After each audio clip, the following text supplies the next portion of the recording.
দীর্ঘদিন যাবৎ ছাত্রছাত্রীদের তৈরি করবার কাজ তিনি করেছেন। বর্তমানে অবসরপ্রাপ্ত হবার পর প্রায় 10 বছর হলো নিজের ছাদ বাগানেই দেশি ও 7 থেকে 8 ধরনের বিদেশি প্রজাতির বহু আম গাছ সহ অন্যান্য ফলের গাছ তৈরিতে ব্যস্ত বীরেন্দ্রনাথ ঘোষ। অবসর গ্রহণের পর তিনি সকাল সন্ধ্যা ছাদ বাগানের পরিচর্যা করেন। ছাদ বাগানের বিভিন্ন নিয়মকানুন শিক্ষা নেন ফেসবুকের বিভিন্ন ছাদ বাগান পেজে ও বই পুস্তক পড়ে।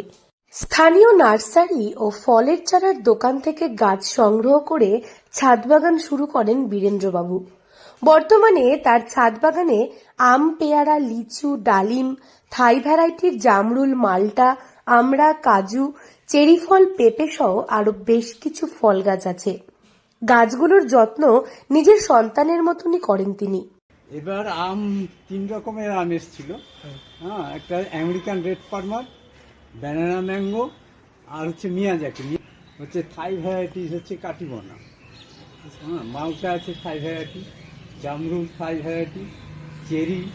তো যাই হোক, মানে গাছে একবার যদি গাছের প্রতি অ্যাট্রাকশন চলে আসে, মানে মনে হয় একটা বাচ্চাকে মানুষ করছি আমি। যার জন্য মানে খুব ভালো লাগে এগুলো করতে, সময়টাও কেটে যায়। এই যে আর আশপাশে করতে পারে সবাই। কারণ আমি অনেককে ওই ড্রাগনের চারা দিয়েছি। এবার আমটা যদি আসে, লোকজনকে দেখাবো, তারাও যাতে করতে পারে ছাদে। প্রথমে ফুলের গাছ দিয়ে শুরু করলেও এখন ফল বাগানেই ভরেছে ছাদ। যথাযথ পরিশ্রম করে পরিচর্যার মাধ্যমে বর্তমানে ছাদ বাগানে রয়েছে বিভিন্ন প্রজাতির আম সহ রকমারি ফল।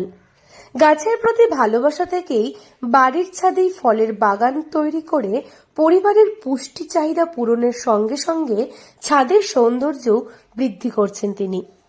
প্রায় কয়েক প্রজাতির বিভিন্ন ফলের গাছ নিয়ে শৌখিন বাড়ির ছাদে এই বাগান। ছাদের এই বাগানের উৎপাদিত ফল যেমন নিজেদের চাহিদা মেটায়, অন্যদিকে প্রতিবেশী আত্মীয় স্বজনের মধ্যেও বিতরণ করেন তিনি। এমনকি তার এই বাগান দেখতে আশেপাশের অনেকেই আসেন। বীরেন্দ্রবাবুর কথায় দীর্ঘদিন থেকেই গাছের প্রতি একটা আলাদাই আকর্ষণ ছিল।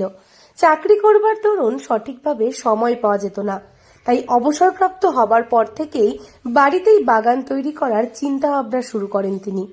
পরবর্তী সময়ে বিভিন্ন ফুলের গাছ সহ একাধিক দেশি ও বিদেশি ফলের গাছও লাগিয়েছেন।